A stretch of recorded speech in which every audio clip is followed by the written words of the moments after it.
Motivational کہانی کے معزز دوستوں، السلام علیکم۔ دوستوں، خاموش محبت۔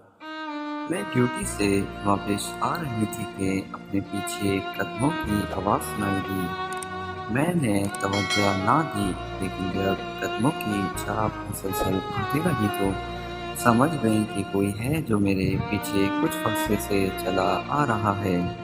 اگلے دن بھی جب بس سے اتری تو وہ میرے پیچھے اتر پڑا، اور آج بھی اس کے قدموں کی چھاپ مسلسل میرا پیچھا کرتی رہی۔ صبح شام جب یہی ہونے لگا تو میں گھبرا سی گئی۔ میرے حالات ایسے ہو گئے تھے کہ ملازمت کرنا میرے لیے مشکل ہو گئی تھی، ورنہ میں گھر کی ٹھنڈی چھاؤں سے کبھی باہر نہ نکلتی۔ بس کی کھڑکی سے سر ٹکرا کر سوچتی کہ آخر ان جیسے پیچھا کرنے والے لوگوں یا ان جیسے لوگوں کی ڈھونڈنے والی نگاہوں سے کیسے بچا جا سکتا ہے۔ اپنی منزل آ گئی، دل خوش ہوا کہ اب اس لوفر سے جان چھٹی۔ سڑک پر آئی، ایسے پیچھے آتے دیکھا تو میرے صبر کا پیمانہ لبریز ہو گیا۔ تب ہی غصے میں آ کر میں نے دو چار باتیں سنا دی۔ اسی وقت کچھ لوگوں پاس سے گزر رہے تھے، وہ سمجھے کہ شاید اس شخص نے مجھے چھیڑا ہے، وہ اس کی مذمت کی خاطر آگے بڑھے۔ تبھی وہ نوجوان گھبرا سا گیا۔ اس نے کہا، بخدا میں نے کچھ نہیں کیا، میں تو اپنے راستے جا رہا تھا، نہ جانے ان کو کیا غلط فہمی ہوئی ہے۔ ایک نے مجھ سے پوچھا، کیا بہن اس نے آپ کو چھیڑا ہے؟ میں نے کہا، نہیں چھیڑا تو نہیں، لیکن یہ میرا پیچھا تو روز کرتا ہے۔ تو اس لڑکے نے لوگوں کو بتایا کہ میں ان کا پیچھا نہیں کر رہا، یہ میرے گھر کا راستہ ہے، میں اپنے گھر روز اسی راستے سے آتا جاتا ہوں، اور کوئی راستہ نہیں ہے۔ کیا اپنے گھر جانا بھی میرے لیے کوئی جرم سا بن گیا ہے؟ اب میں پھر آگے بڑھ کر اپنے پیچھے مڑ کر نہ دیکھا کہ لوگوں نے اس کی کیا درگت بنائی ہوگی۔ میں تیز تیز قدم آگے بڑھاتے ہوئے اپنی منزل کی طرف گامزن ہو رہی تھی، البتہ شور میرے کانوں میں تعاقب کرتا رہا۔ گھر پہنچی تو پریشان اور تھکی ہوئی لگ رہی تھی۔ شام سے رات ہو گئی، میں افسردگی کے کرب سے نہ نکل سکی۔ اگلے دن ڈیوٹی پر جانے کے لیے بس اسٹاپ پر آئی تو وہ پھر ملا، لیکن آج اس کے چہرے کی چمک بالکل نہ ہونے کے برابر تھی۔ اس نے ایک نظر مجھے دیکھا اور پھر نظریں جھکا لیں۔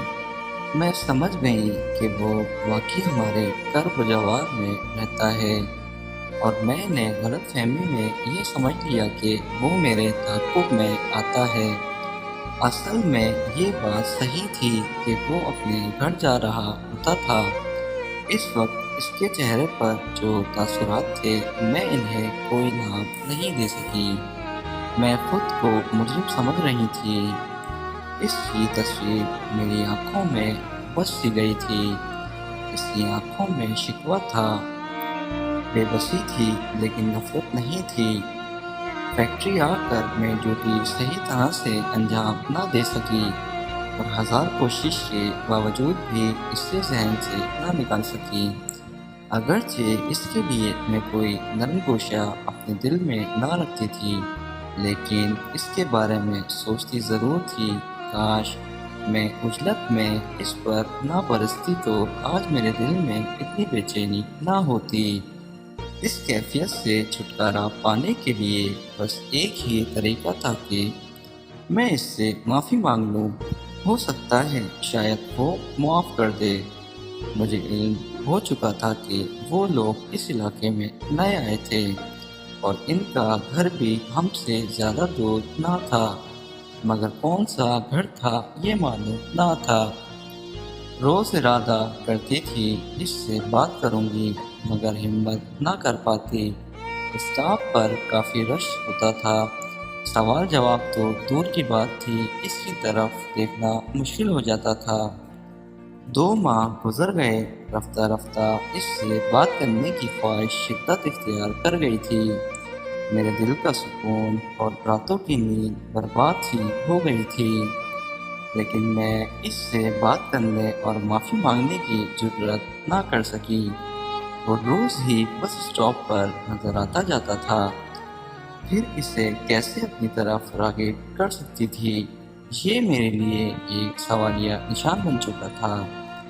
ایک روز جب شدید گرمی تھی اور بس اسٹاپ پر رش کم تھا، مگر کچھ لوگ تھے، وہ بھی وہاں موسم کی شدت سے بے نیاز پسینے میں شرابوش کھڑا تھا۔ اچانک آندھی چلی اور مٹی بھری ہوا سے میری آنکھیں بند ہو گئیں۔ تبھی میرے ہاتھ سے کچھ کاغذات نکل کر سڑک پر ہوا میں اڑنے لگے۔